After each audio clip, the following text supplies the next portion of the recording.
Hello, this is Frontline here, and welcome to a behind-the-scenes video on Aztech Labs. Aztech Labs is out as of today, May 24th.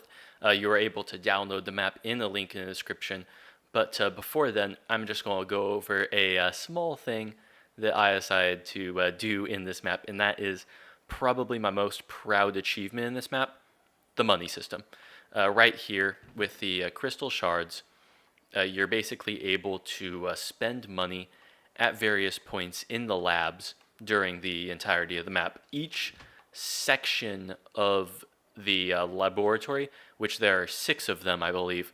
There's the finance department, there's the agricultural, that's 2. 3 is the laboratory engineering, then there's the janitorial sector, I'm trying to remember all of these. So then there's the chemistry labs, and then the biology department. Yeah, there's 6.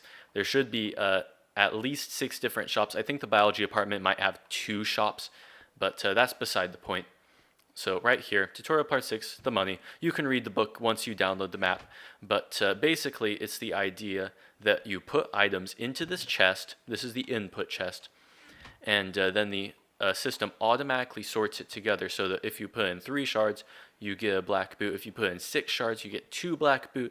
And this is also a very versatile system that works with different money amounts.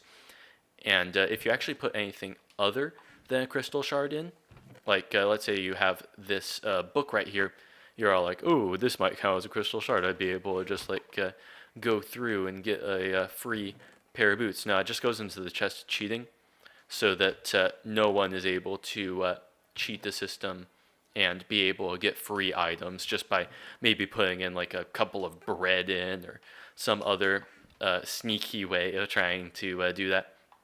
But yeah, that's just how it works. I'm going to break the immersion a little bit here, but right here is the tutorial section. We're not anywhere near the other parts of the labs, so this isn't big spoilers, it's just slight like spoiling of the immersion. So right here we have all the leather boots. They're all dyed.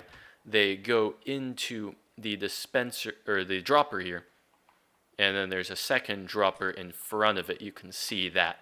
So the whole entire point of this system is something I actually didn't mention before, is that right here you're not actually able to take any items from this dropper. They don't actually come through until the system activates. And how I did that is that once the system says, oh, you can have an item, it goes through it.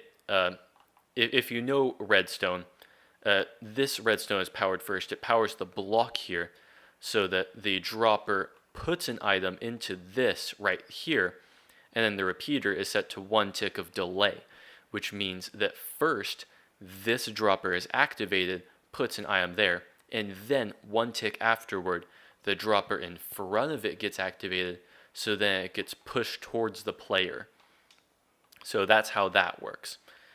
Down here, I know this is all a little bit messy, and that's just because there's other stuff around it. I wanted to go in the map. I will do a proper tutorial on my actual gaming channel eventually. This is behind the scenes channel, so of course it's not going to be as polished. So back here is an item sorter. Right here we have a bunch of crystal shards.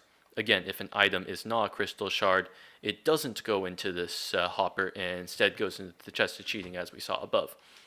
How this works is that there's all this item filled. If an extra crystal shard goes in, this gets powered, allowing for it to go into this hopper and continue on through the system into this dropper over here. Right here is a reapplied garbage can dispenser. Whenever an item is in this dropper, it fires and is able to dispense it into this large chest. So this is where all the crystal shards end up being after a purchase is made. It just keeps on firing it into that container. And every time it does, it actually ends up going and sending an output here too. And this is where the brains of the system works. So right here, this powers this line of redstone around here. It powers this dropper first, then this one, then this one. All of these droppers, if I just kind of work my way in here, this dropper, if you can see at the bottom here, is facing into the hopper here, and all of these droppers are actually facing this way. So all of them go an item here, then it goes here, then it goes here, and then it goes all the way back round to the beginning. So that's how that system ends up working. Right here, whenever it's outputted, this is really the brains. So it first, okay, yeah, I already mentioned that. It first powers that. But the idea is that because this is powered first and then it goes through the line, the item that is in the back here, the diamond sword, it can be any item, but I decided to do a sword. The item goes through the system only once at a time. So if it's powered here, there's no item in it, so it doesn't matter. Then it powers this one, no item in it, but then it powers this one, and then it travels to the next one. So then it gets powered again, no item in here, so it does nothing. And there is an item in here, so then it transfers this way, and then it powers this one, but there's still no item. So see, each time that this is powered, it moves the item one slot over, basically like an array is how I describe it. It moves the item through the array one spot at a time. Once it reaches position 0, that's when a comparator output actually says, yeah, this is enough items. It says like, because remember here, this is dispensed every time a crystal shard gets into the system. So right here, 1 crystal shard, the item goes here. 2 crystal shards, the item moves here. 3 crystal shards, which is how much the item costs, it goes into here. And that's how the system knows, yes, this has been enough items put into the system. It will output it into the thing that we mentioned earlier and dispense it towards the player. It's a completely cheat-free shop that is not able to be manipulated in any way if the player is in adventure mode. If it's in survival mode or creative, technically the player can break blocks and easily grab the items from the dropper. However, this is an adventure map, and the rules say to be in adventure mode, so that's pretty much how that works. Over here is an interesting take on the concept, though. Before I end this video, is that over here, it has the same setup where it goes into the chest and all that, but there has to be an extra thing added. Over here, you may have noticed this problem, but right here, this is on 4 ticks of delay. This is on 1. So whenever this thing goes through, it has a delay until it dispenses that item and then goes, and it's basically like a redstone clock. It delays the redstone clock from repeating too many times or too fast. This doesn't have as much delay, so this system is normally able to take care of things before this matters. Over here, you can see that whenever the sword goes from this dropper into here, it might actually take a while for the item to be reset because it has to travel from this hopper to this one, all the way back to the beginning of the system. And if this fires before the item gets to position 1, the player just lost a crystal shard. Because if this keeps firing and there's nothing in the system to track how many diamonds or crystal shards have been spent, those crystal shards are lost forever into the sands of time. But in this system, because it only takes 3 items, that is the maximum amount that it can do without needing a special modification. This can purchase multiple items at a time without this causing any troubles. Over on the other side, we have 5 items.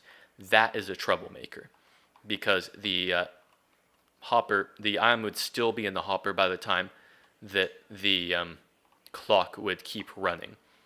To fix that, we actually, over here, you can see this is the same system. It senses position 0, and it goes into a pulse extender. So this pulse extender ends up making it so that this is actually locked. If you don't know, when a repeater goes into another repeater, it ends up locking it so that it can't give an output.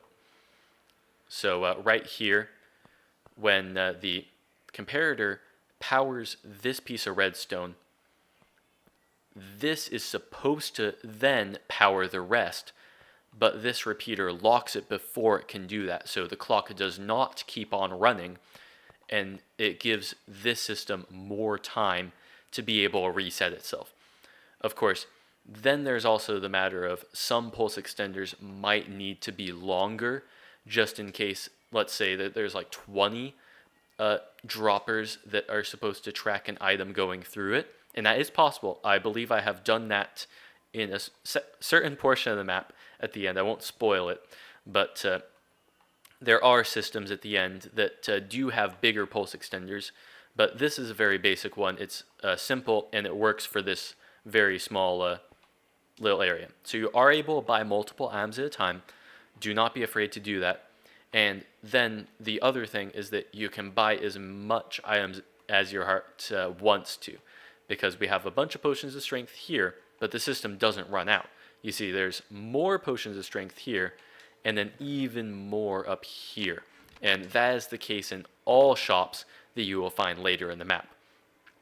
By having this whole entire system here that has extra items, and some areas in the map even have it so that you have like a real abundance of items. Like I can fill up this area with like a bunch of different potions. Like I've done that at different portions of the map where you might want a bunch of items. And yeah, that's basically the idea. It's like you don't need to worry about the shops because they're completely cheat proof. They're very versatile, can be extended to all different prices. Well, as many prices as can fit in a render distance and a whatever the new feature is, like active chunks that can actually process redstone at a time. But yeah, that's a very basic, well, not a very basic, but it's a relatively in-depth analysis of these shops without really getting too deep into the different redstone mechanics that have to go on and why this is the most compact version I've been able to create.